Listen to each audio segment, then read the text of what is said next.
C'est le rendez-vous du journal Vespéral parlé à langue française à l'habitude. Moi, Alain Loris Ndongozi à la présentation. Alors bonsoir ou bonjour, dépendamment de la localité actuelle de chacun d'entre vous. Bienvenue. Et les grands titres pour commencer notre journal. Le maire de la ville de Bujumbura, Jimmy Hatungimana, invite tous les citoyens de la ville de Bujumbura d'éviter de se serrer les mains pour éviter la multiplication de la variole du singe. Martin Niteretz, ministre de l'Intérieur, du Développement communautaire et de la Sécurité publique, rappelle que ces gens qui prétendent aider les convoyeurs de véhicules à amener les clients ne sont pas autorisés à faire ce travail au Burundi. Les détails et d'autres informations dans un instant.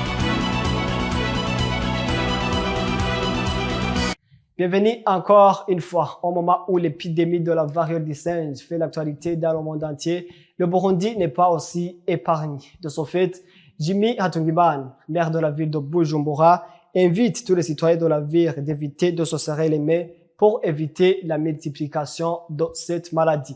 C'était lors d'une réunion qu'il a tenue avec les responsables de la commune Nahangwa. Gilles Verne Nakimana pour les détails. Dans le but d'éviter la propagation de l'épidémie de la variole de singe Mpox, qui s'observe fréquemment en commune Nahangwa, une réunion de sécurité a été organisée à l'endroit des dirigeants, des agents de sécurité, des chefs religieux et bien d'autres.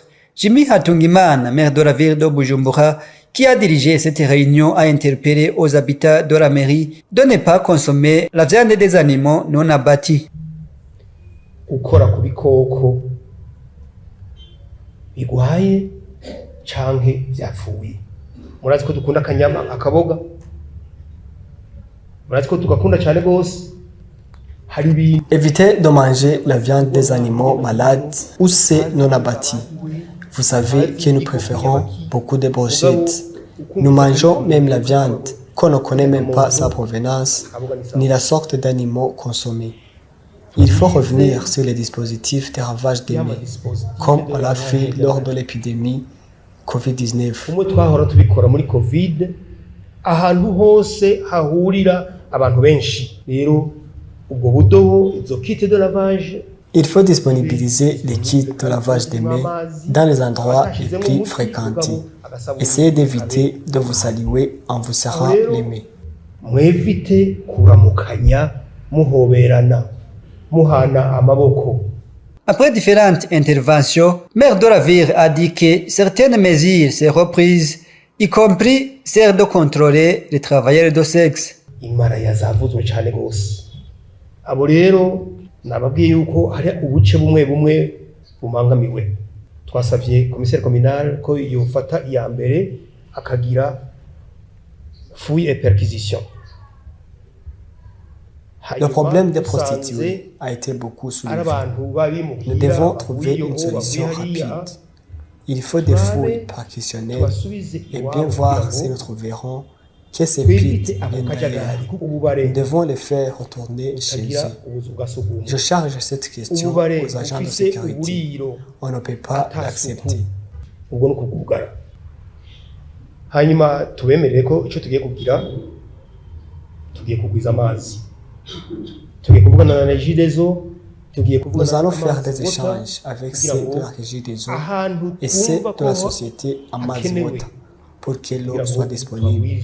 Aussi, nous allons chercher des endroits où nous pouvons construire des anses afin de réguler les toilettes publiques. Iyo initiative twimbe amatoilette ashoboka hanyuma tugire toilette publique.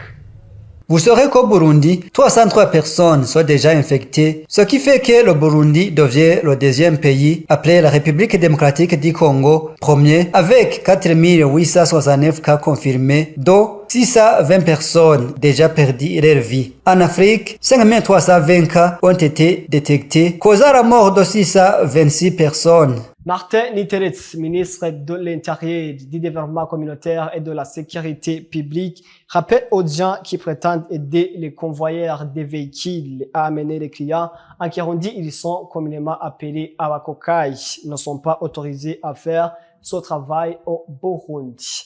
C'est après que ces jours-ci, ces personnes s'observent en grand nombre sur différents parking. Les détails dans son reportage. En 2023, le gouvernement du Burundi a mis fin au travail des personnes qui prétendent aider les convoyeurs à chercher les clients sur différents parkings. Cette décision a surgi sous prétexte que ces gens gagnent de l'argent sans fournir aucun effort. Quelques jours après cette mesure, ces gens ont revenu peu à peu, que ce soit en mairie de Bujumbura, même à l'intérieur du pays.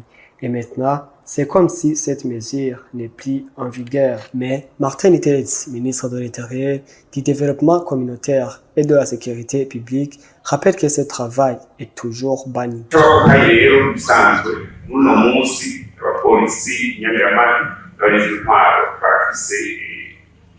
Jusqu'aujourd'hui, la police a le devoir de chercher dans tous les coins disponibles ces gens qui prétendent aider les convoyeurs à amener les clients afin de les éradiquer. Nous avons entendu qu'actuellement, ces gens le font en cachette en se faisant appartenir dans des coopératives, alors que réellement, il n'y a pas de coopérative qui les regroupe. Il y a 2 semaines, j'ai entendu qu'il y a ceux qui ont fait cette ruse dans la zone Kanyosha, mais ils ont été attrapés et de même, ceux qui l'ont fait au parking de Kotebu. Nous avons déjà entendu 3 coopératives de ces personnes non légalement connues qui prétendent être des coopératives de développement alors que ce n'est pas réellement vrai. Mais leur objectif est de gagner de l'argent sans fournir aucun effort.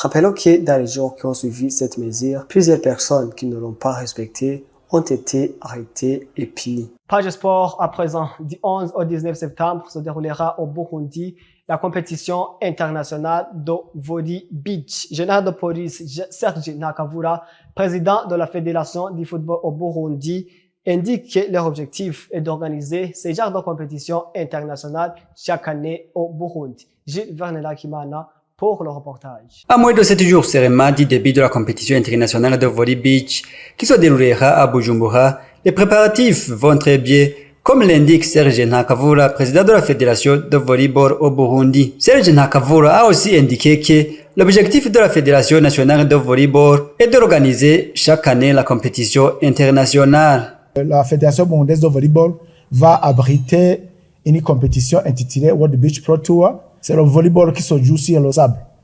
C'est la 2e édition.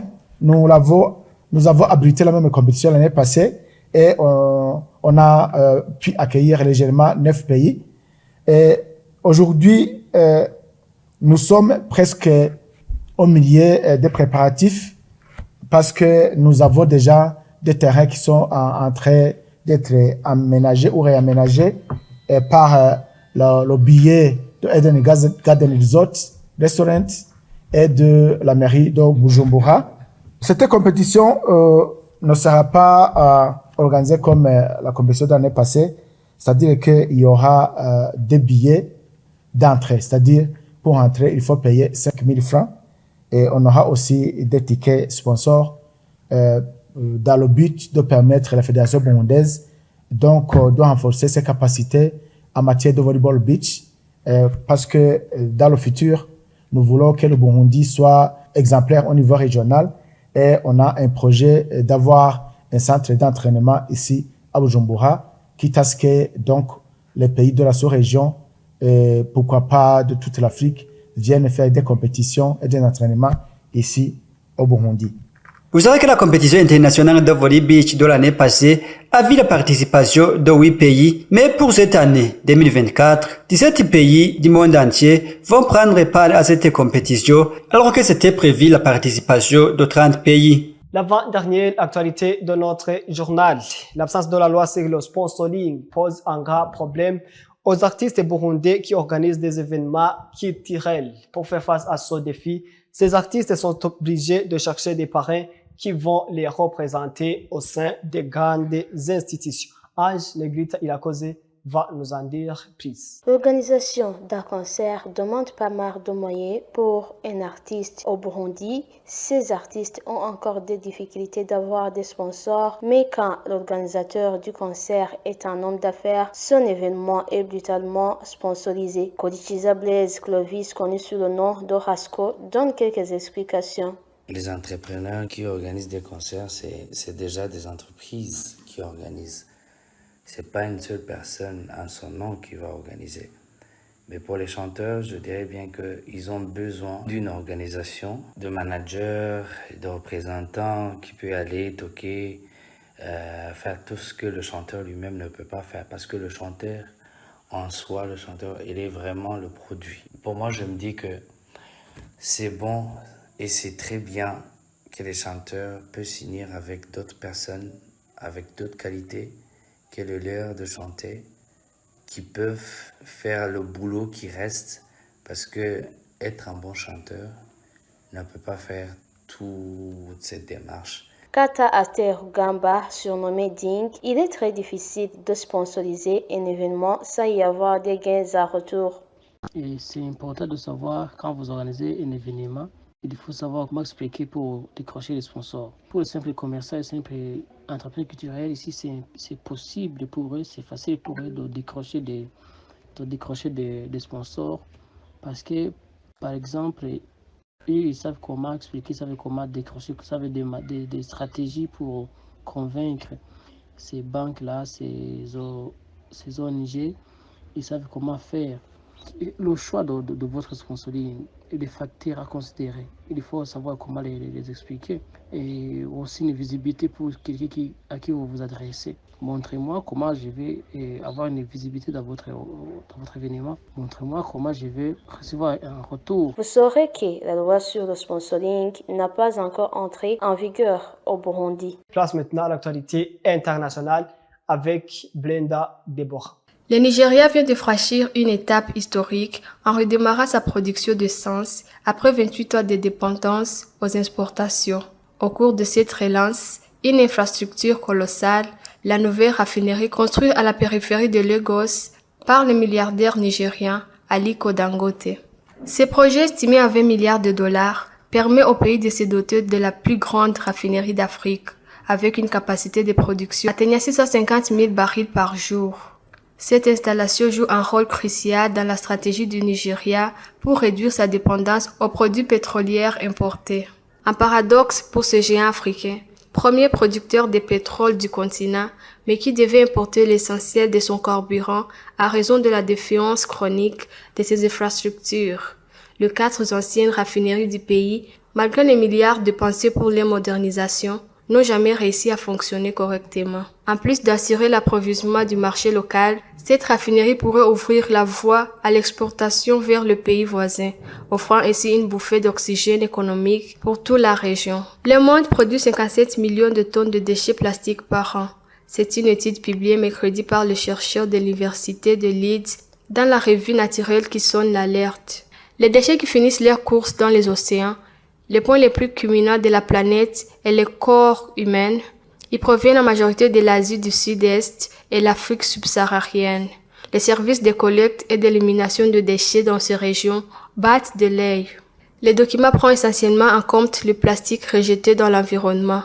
Les chiffres ne tiennent donc pas compte la quantité brûlée ou mise en décharge. Alors que l'idée de l'élaboration d'un traité juridiquement contraignant sur la pollution plastique, les travaux vont se poursuivre en Corée en novembre. À vous tous qui avez consacré votre temps à suivre ce journal, c'est par ici que prend fin notre édition. Merci de l'avoir suivi. Que Dieu vous bénisse.